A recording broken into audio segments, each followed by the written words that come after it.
My sister said, "Pay up or step aside." In court, and my parents stood demanding that I pay child.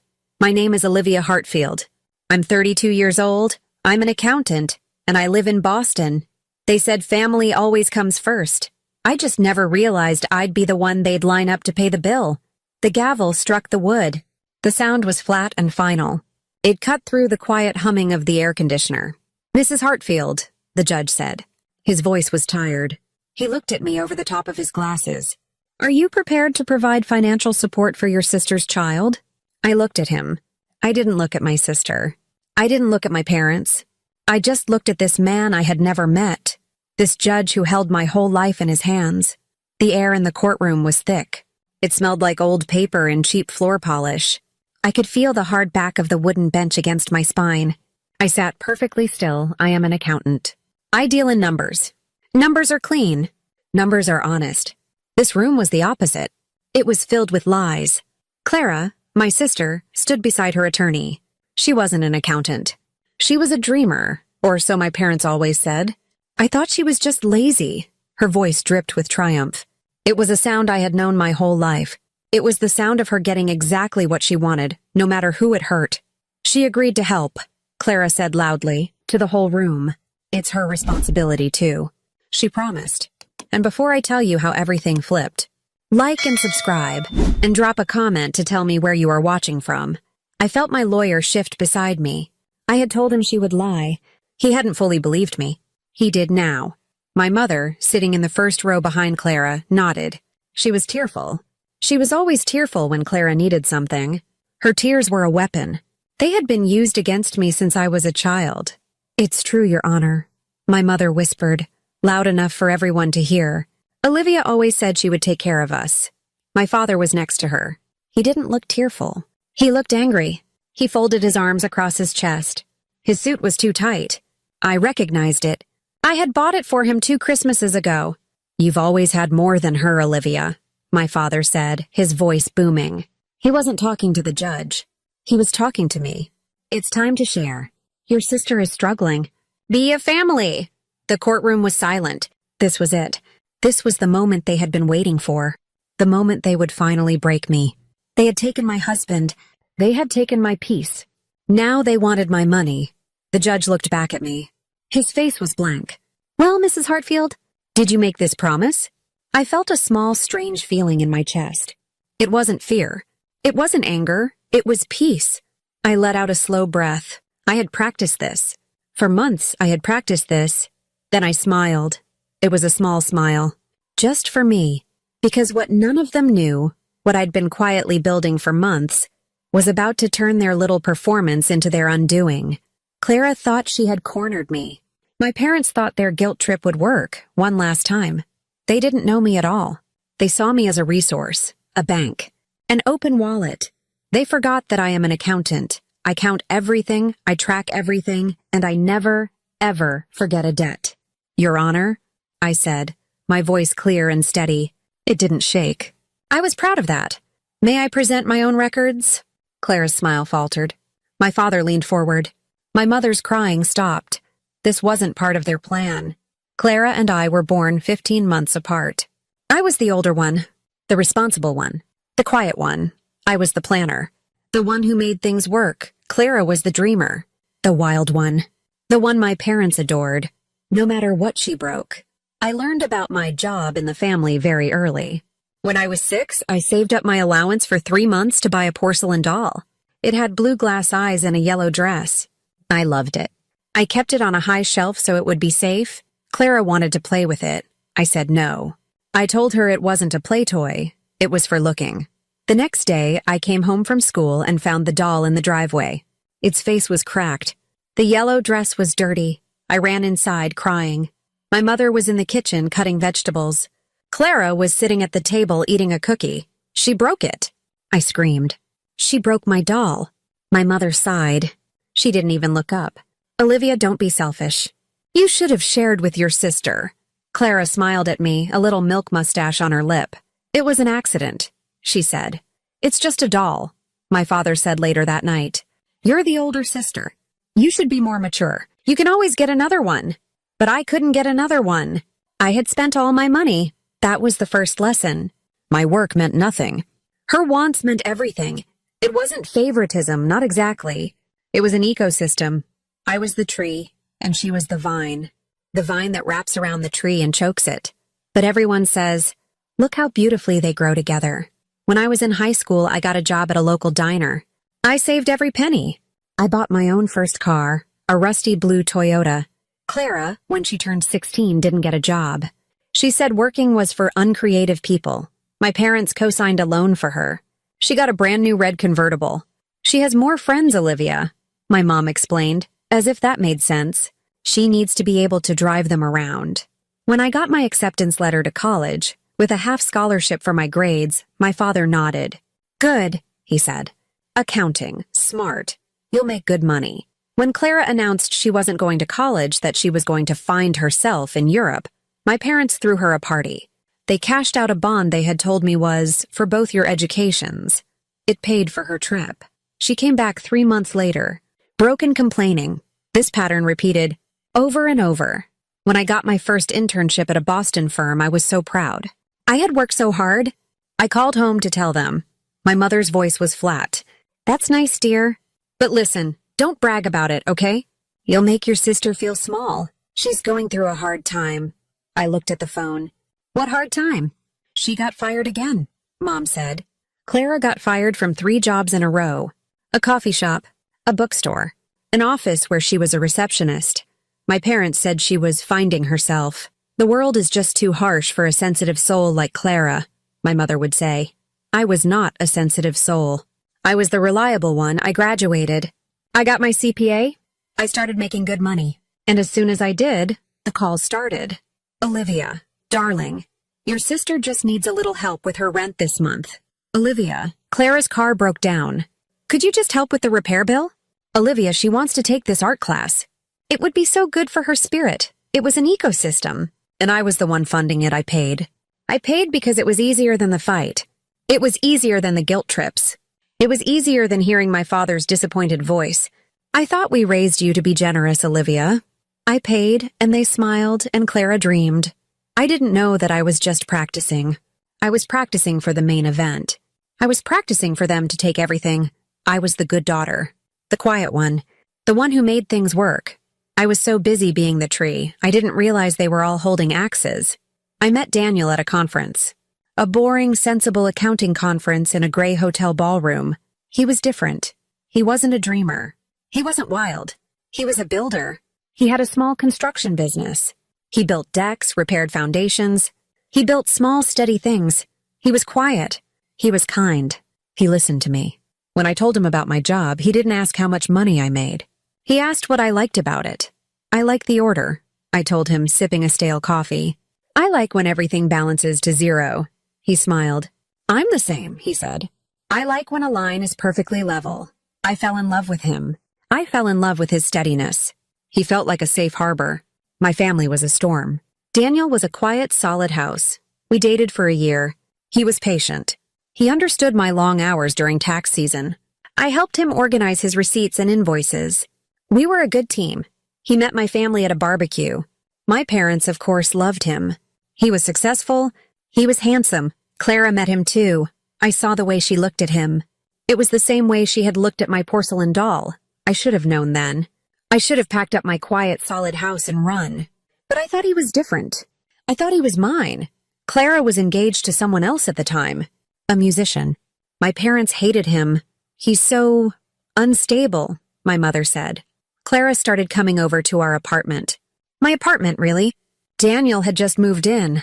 I just need to get away from the drama, she'd say, flopping onto my sofa. You and Daniel are so lucky. You're so normal. She would bring Daniel coffee when he was working on a site near her apartment. Just being friendly, she'd say. She started texting him. Olivia is so lucky to have you, Daniel. She's so strong. I wish I had someone strong like that. I'm having a crisis with my fiancé. Could I just get your advice? A man's perspective? I saw the texts. I told myself it was fine. Daniel told me she was just a kid. She was 28. It started as friendly texts. Then it was helpful car rides. Then it was accidental late nights. Daniel started coming home late. A client emergency? He'd say. Or just had to help Clara with a flat tire. He started to smell different. Not like sawdust and sweat. He smelled like Clara's perfume. It was a heavy, sweet smell. Jasmine. The night I knew, I didn't scream. I didn't cry. It was 2 a.m. I was in bed. He was in the shower. He said he'd been working late on a bid. His phone lit up on the nightstand. A text from Clara. Last night was amazing. I can't believe you're really leaving her. He's going to be so mad. I just stared. My heart didn't break. It just stopped. I felt the blood drain from my face. I went cold. Betrayal doesn't always come like thunder. Sometimes it seeps in quietly. It's a slow leak. A hairline crack in the foundation, until the whole house is flooded, and you can't remember what peace sounds like. He came out of the bathroom, a towel around his waist. You're still awake? I looked at him. My quiet, solid house. He was just a building. And it was rotten. Her perfume is on your skin, I said. My voice was a whisper. He didn't even have the decency to lie. He just looked at the floor. Liv, he started. It just happened. Get out, I said. He left. He packed a bag and he left. He went straight to her. 3 months later, they were together. Officially. No apology. No explanation. Just a family announcement at Sunday dinner. I only went because my mother had cried on the phone. Please, Olivia. We need to heal as a family. I walked in. Clara was there, holding Daniel's hand. She was wearing my old engagement ring, the one Daniel had given me. She had gotten it sized down. My parents clapped. We have wonderful news, my father announced. Daniel and Clara are engaged. I looked at my mother. She was beaming. Love finds its own way, my mother said, looking right at me. We're just so happy Clara has finally found someone steady. Someone to take care of her. I looked at Daniel. He wouldn't meet my eyes. I looked at Clara. She smiled at me. The same smile from when we were kids. The smile that said, I win. I didn't say anything. I just stood up. I walked out that night, and I never came back. I built a new life. A smaller, sharper life. I moved to a new apartment in a different part of Boston. A clean white box in the sky. I sold the condo I had shared with Daniel. I took the loss. I just wanted it gone. I threw myself into my work. I worked 80-hour weeks. I got a promotion. Then another. I was good at my job. My job made sense. The numbers always balanced. People were the problem. People were chaos. I didn't speak to my family. They tried at first, my mother called. I don't understand why you're doing this, Olivia. We're your family. You can't just cut us off. It's not Christian. Was it Christian to celebrate my fiancé leaving me for my sister? I asked. She started to cry. You're twisting my words. Clara is just so vulnerable. She needs a good man. You're strong. You'll be fine. Goodbye, Mom, I said. I hung up. My father called next. He didn't wheedle. He yelled, Who do you think you are? Your mother is a mess. You owe your sister an apology. An apology for what? For making this so difficult. For being so selfish. I hung up on him, too. After that, they stopped. For a while, there was silence. The silence was wonderful. It was the sound of me healing. It was the sound of me balancing my own books for the first time in my life. Then, a year later, Clara had a baby girl. I found out on social media. A friend from high school sent me a link. A picture of Clara glowing in a hospital bed. Daniel, looking tired and proud. And a small, red-faced baby. They named her Grace. I stared at the name, Grace. Something my family knew nothing about. A week later, a thick, cream-colored envelope arrived at my office. An announcement card. A picture of the baby I didn't visit. I didn't send a gift. I sent a quiet card. I bought it at a pharmacy. It had a picture of a duck on it. Inside, I wrote 5 words. May she never learn deceit. I signed my name. The messages started soon after. First, the texts from my mother. She's your niece, Olivia. She's an innocent baby. Don't you want to see her? I deleted the text, then the calls. I let them go to voicemail. Olivia, honey, it's Mom. Listen, Daniel lost his job. The construction business. It's just not working out. They're having a very hard time. Clara can't balance motherhood and work. She's just so overwhelmed. Click. Delete. Olivia, it's your father. I am not calling to ask. I am calling to tell you. Your sister needs help. You make 6 figures. We know what you make. We saw your alumni magazine feature. Oh, God. The alumni magazine. I had been so proud of that. Be a good sister. His voice boomed from my phone speaker.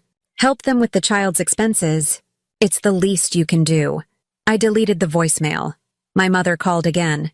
It's the Christian thing to do, Olivia. The baby needs formula. The baby needs diapers.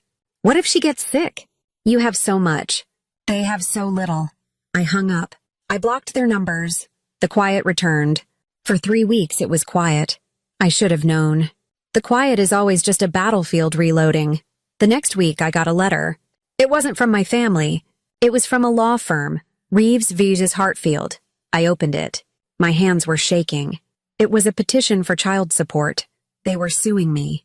My sister and my ex-fiancé were suing me for support for their child. I read the document. It was full of lies.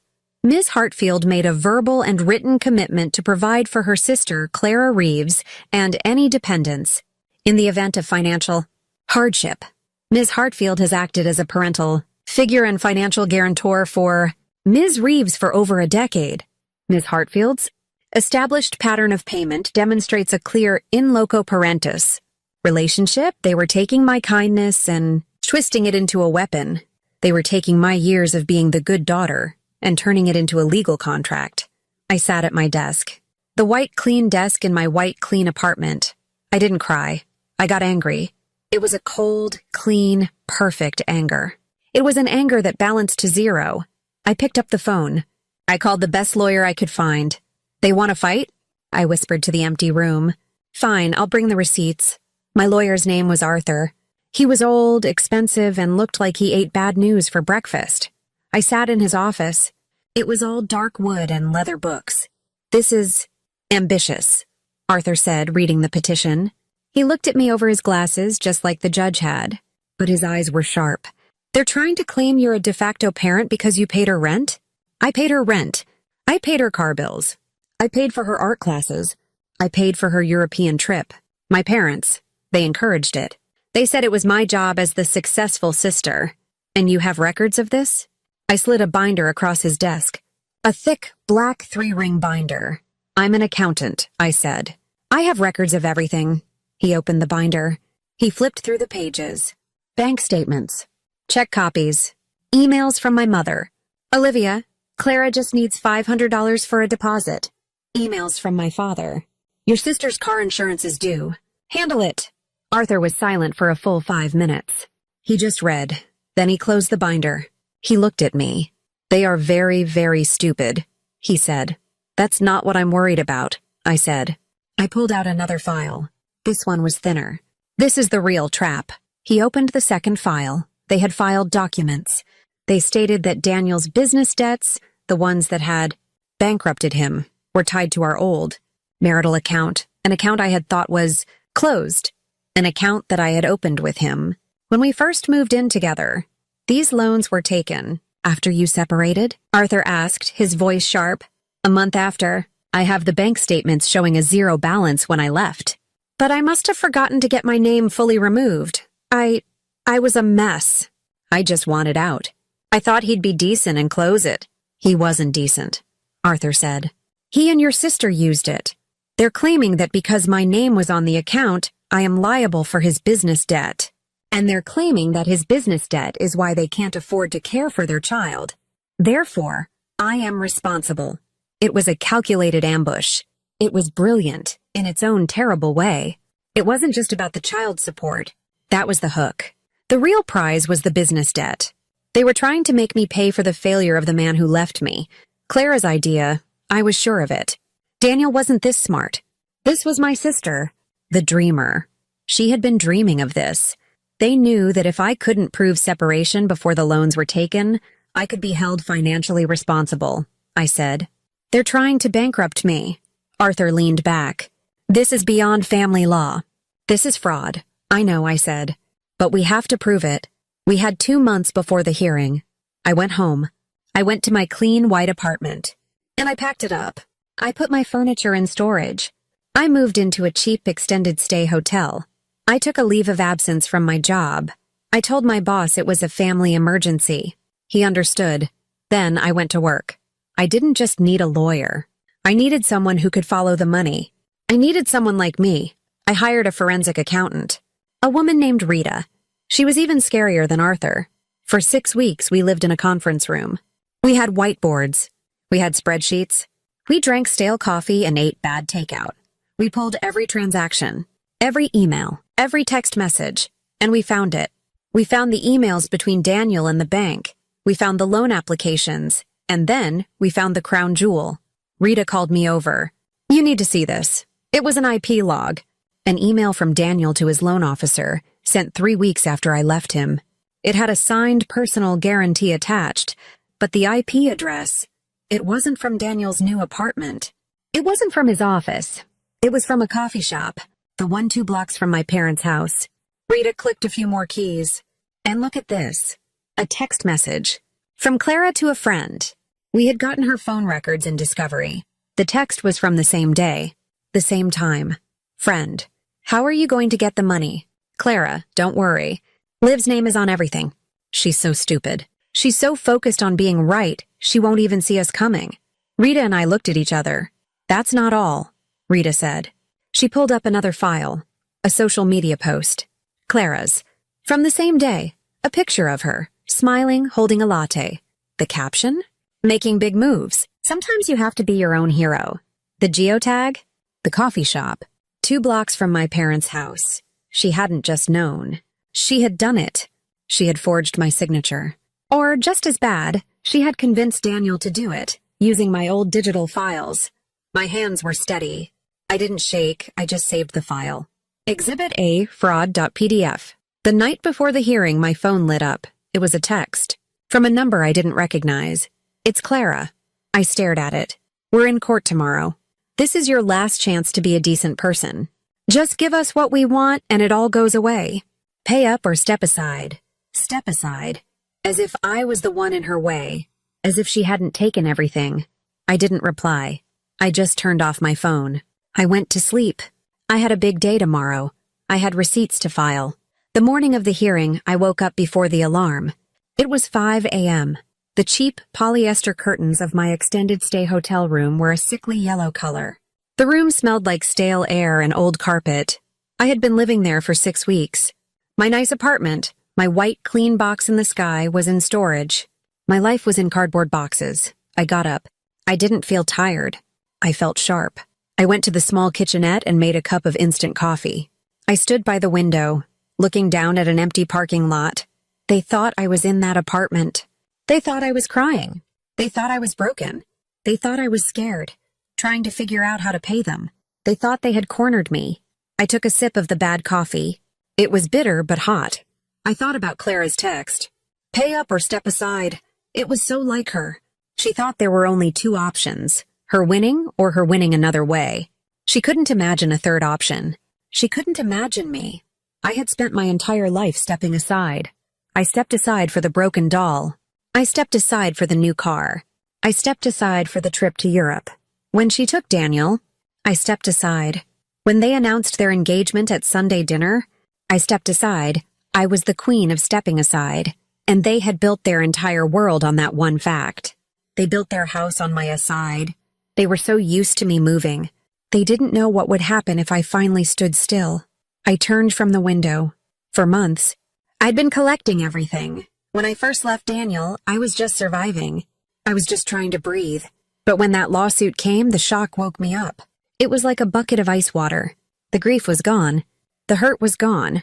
All that was left was the math. I am an accountant. My brain is built on a simple rule. Everything must balance. And this was so unbalanced. I had hired Rita, the forensic accountant. We didn't just look at the bank records. We pulled everything, my old emails. I had saved them. Mom, I am sending you $1,000 for Clara's deposit. Please make sure she pays me back. Dad, here is the proof of payment for Clara's car insurance. This is the last time. It was never the last time. We had the timestamps from the bank. We had the IP logs. We had the text messages. Clara's text messages to her friends were a special kind of masterpiece. Daniel is a mess. But he's cute. And Liv's name is still on the business account. LOL. I'm moving in. He's so grateful I'm saving him from his cold fiancé. Men are so easy. Just used Liv's old info to guarantee the new loan. She won't even notice. She's too busy working. My parents are totally on my side. They just want me to be taken care of. It's about time. I had read them all. I had put them in a spreadsheet. I cross-referenced them with bank withdrawals and loan application dates. I didn't cry when I read them. I just highlighted them in yellow. Today was not about feelings. Today was about facts. I took a shower. The water pressure was terrible. I got dressed. I had one suit. I had bought it for this day. It was dark charcoal gray. It was not a power suit, it was armor. I wore a plain white blouse. I pulled my hair back into a tight, severe bun. No makeup except for a little powder. I didn't want to look emotional. I didn't want to look anything. I wanted to look like a balance sheet. I packed my briefcase. One binder for me. One binder for my lawyer, Arthur. One very thick 3-ring binder for the judge. And copies for the other side. I walked out of the hotel. I didn't take a cab. I walked the 10 blocks to the courthouse. It was a cold, bright Boston morning. People were rushing to work, holding coffee cups, looking at their phones. I felt completely calm. I remembered being in a play in high school. I was a tree. I had one line. I was terrified. I was backstage, my hands shaking, feeling sick. Today, my hands weren't shaking. I didn't feel sick. This wasn't a play. This was an audit. And I was the auditor. I met Arthur in the lobby. He was wearing his old expensive suit. He looked at me and nodded. "You're ready," he said. It wasn't a question. "I'm ready," I said. We went through security. We went up in the elevator. We walked into the courtroom. It was small. The same room as before, and they were already there. Clara, Daniel, my mother, my father. They were sitting in the front row, on the opposite side. They were a little family. Clara was wearing a light blue dress. She looked soft. She looked like a mother. She looked vulnerable. She was holding a tissue. She had probably been practicing her crying. Daniel looked terrible. He looked like he hadn't slept. His suit was wrinkled. He was fidgeting. He wouldn't look at me. My mother was sitting next to Clara, her arm around her.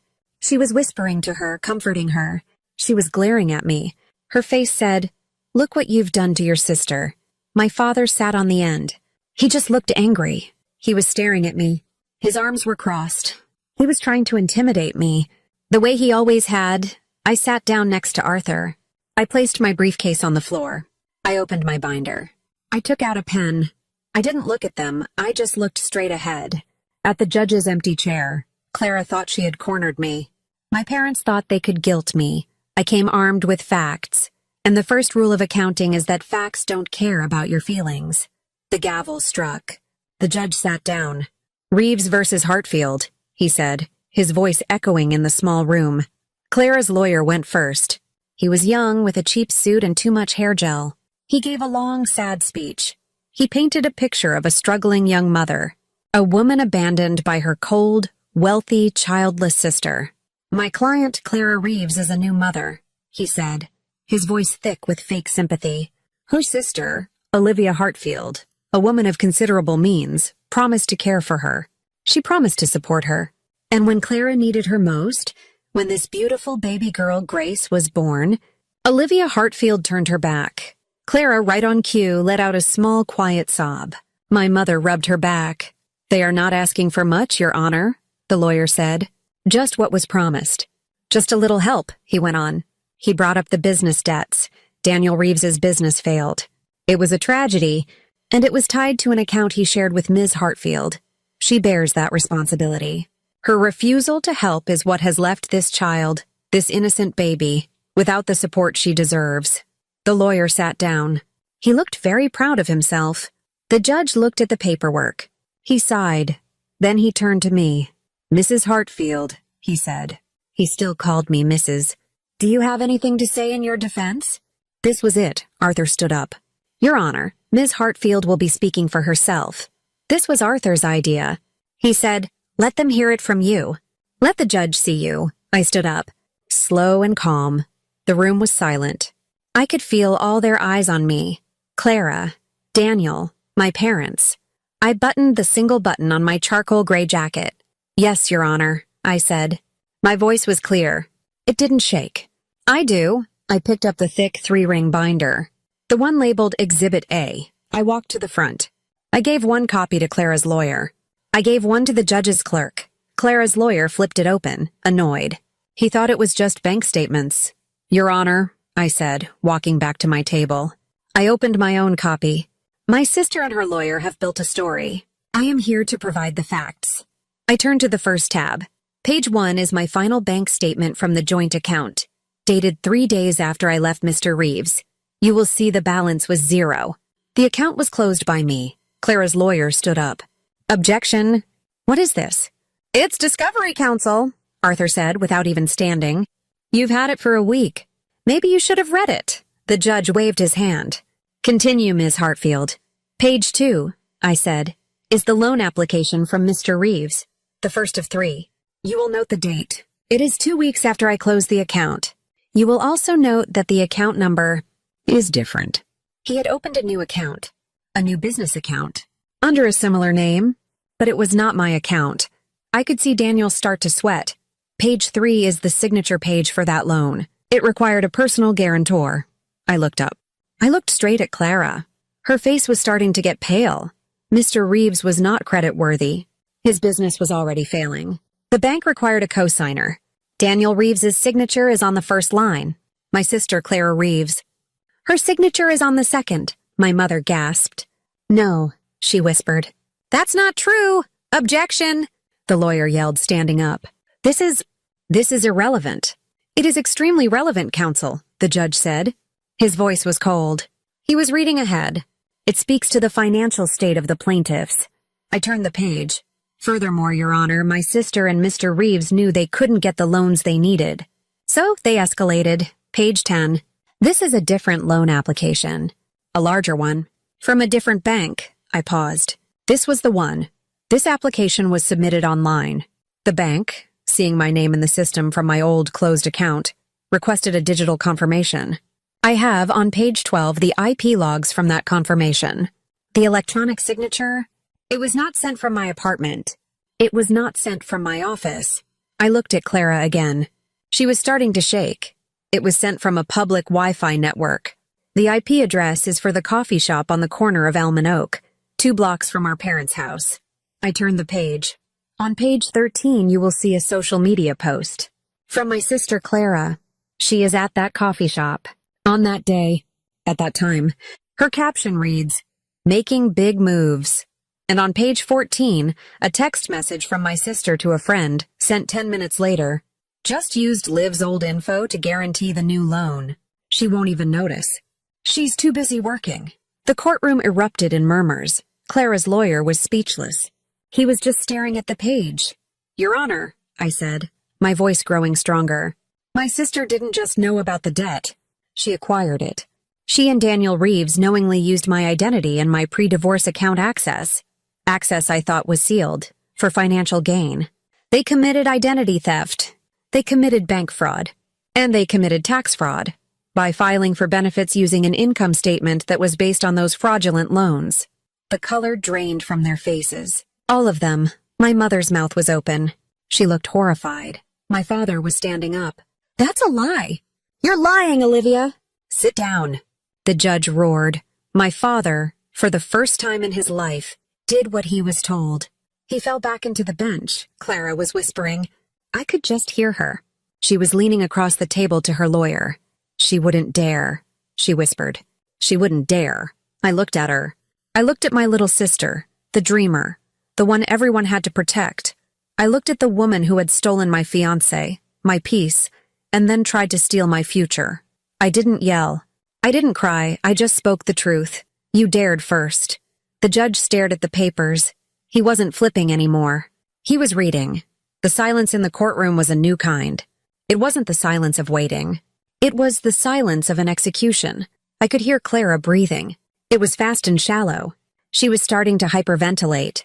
My mother was crying, but not her usual weaponized tears. These were real. They were tears of shock. She was finally seeing the snake in the garden.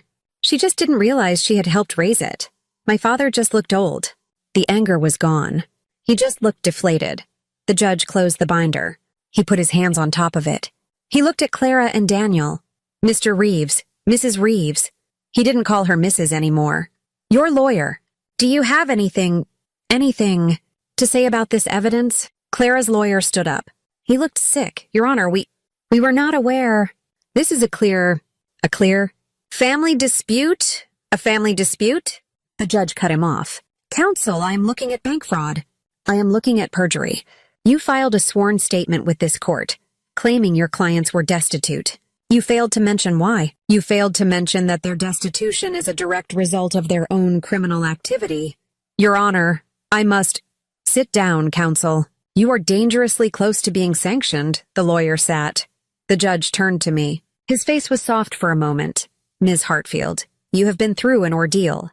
I am sorry for the court's time. Then he looked back at them. The steel returned. He picked up the gavel. The petition for child support, Reeves versus Hartfield, is dismissed with prejudice. Meaning, you can never file it again. Gavel. Bang. The claims of financial responsibility against Ms. Hartfield are found to be not only false, but fraudulent. Gavel. Bang. And finally, he said, looking at my thick black binder, the evidence of bank fraud, identity theft, and perjury presented in Exhibit A is compelling. This court's jurisdiction is child support. I cannot rule on these matters. However, I am referring this entire file and a transcript of this hearing to the United States Attorney's Office for the District of Massachusetts. Your counterclaims for fraud and identity misuse, Ms. Hartfield, will be heard. Just not by me. My parents didn't understand what that meant. Clara did. Daniel did. Clara made a sound. A small choking sound. My mother finally broke. No, she shouted, standing up. You can't! She's your sister. Olivia, stop this.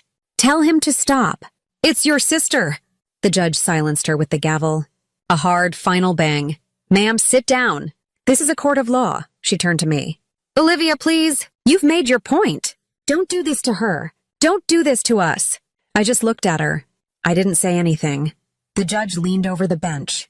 He spoke to my mother, but his words were for me. Family is not immunity, he said, his voice quiet, but carrying across the room. Family is not a blank check. Family is not an excuse to destroy someone. I felt something in my chest. A small, tight knot that I had carried since I was 6 years old. The knot that formed when I saw my broken doll in the driveway. And for the first time, it dissolved. I felt seen. I wasn't the selfish one. I wasn't the cold one. I wasn't the unchristian one. I was the one who had survived. I stood up. I picked up my briefcase. Arthur stood with me. He put his hand on my back. This way, Ms. Hartfield, he said. I walked out of the courtroom. I didn't look back. I didn't look at Clara, who was now sobbing into Daniel's wrinkled suit. I didn't look at my father, who was holding his head in his hands. I didn't look at my mother, who was staring at me with a look of pure animal terror. I just walked out. Into the hallway. I walked to the elevator and pressed the button. I felt quiet. It wasn't victory. It wasn't joy. It was balance. The ledger, after all these years, was finally, perfectly balanced to zero. The consequences didn't happen all at once. It wasn't like a movie. It was a slow, quiet unraveling. Arthur called me a week later. The DA's office is taking it, he said. The U.S. attorney. They are very interested, especially in the bank fraud. They don't like being lied to. What does that mean? I asked. I was back in my clean white apartment. The boxes were gone. I was unpacking my life. It means they're indicting Daniel. And they're offering Clara a deal. If she testifies against him fully, she might avoid jail time. But she's not getting away clean. Not with the identity theft. That was her. I hung up. I looked around my living room. I had bought a new sofa. A blue one. I didn't feel happy. I didn't feel sad. I just felt a fact. This was a fact. A month later, Clara's accounts were frozen. All of them. The bank that she and Daniel had defrauded. They came for their money. And they came hard. Daniel was arrested. He faced criminal charges for wire fraud. He didn't have money for a good lawyer. He used a public defender. He was found guilty. He was sentenced to 3 years in a federal prison. The news came to me in an email from Arthur. I read it. I closed the email. I went back to work. My life was quiet. I was working. I was sleeping. I was for the first time breathing. And then the phone rang. It was a Sunday morning. I was making coffee. It was a blocked number. I let it go to voicemail. I had a new rule. If you don't have a name, I don't have time. A minute later, the voicemail icon popped up. I pressed play. My mother's voice. She was hysterical. Olivia! Olivia, pick up the phone! You have to pick up the phone. Oh God, Olivia, they're taking the house. I frowned. They're taking our house. She screamed. The bank. They're foreclosing! We got a notice. We're losing the house. There was fumbling. My father's voice. Your mother is right, he said. His voice was broken. I had never heard him sound broken. He was always so angry, so strong. We co-signed for Clara. After you left. She and Daniel, they needed a place. They said it was just a formality. We co-signed on their new loans. The ones you found, I stopped. I sat down on my new blue sofa. They had co-signed the fraudulent loans. We didn't know, Olivia. My mother was crying again. We didn't know it was that much. We thought she was just getting on her feet. And now, the bank says, with Daniel in prison and Clara's accounts, it's all on us. A long, terrible pause. Then, my father's voice, low and shaking with a new kind of rage. This is your fault, he whispered. You did this. You could have just paid her. You could have just helped. But you had to be right. You had to bring it all down. He hung up. I sat in the silence of my apartment. The sun was streaming in. This is your fault. We didn't know it would go this far. They still didn't see. They couldn't see. They still thought I was the one who lit the match. They didn't understand that they had been living in a house soaked in gasoline for 30 years. I had been the fire extinguisher. I had been the warning system. I had been the one running around, putting out their little fires. I hadn't taken anything from them. I'd just stopped giving. I stopped being the tree that held up the vine. I stopped being the bank.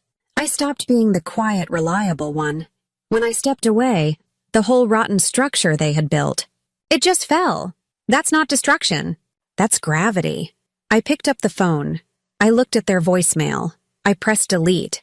6 months later, I stood by the window of my new apartment. It wasn't the white box. This one was different. It was in an old brick building. It had hardwood floors that creaked. It had high ceilings. It overlooked the Charles River. I watched the scullers cutting through the water. The light was gold. It was early evening. The light hit a glass on my table and it threw a small rainbow on the wall. I thought about them. Clara took the deal. She testified against Daniel.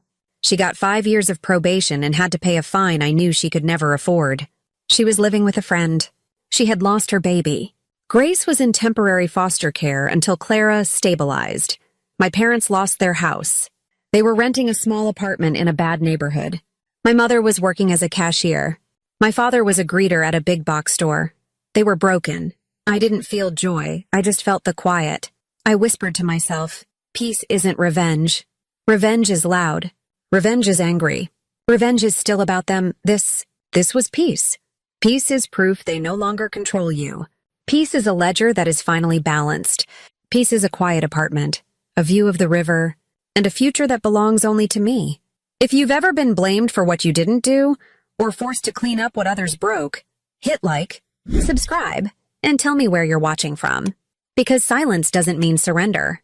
Sometimes, it's the sound of winning.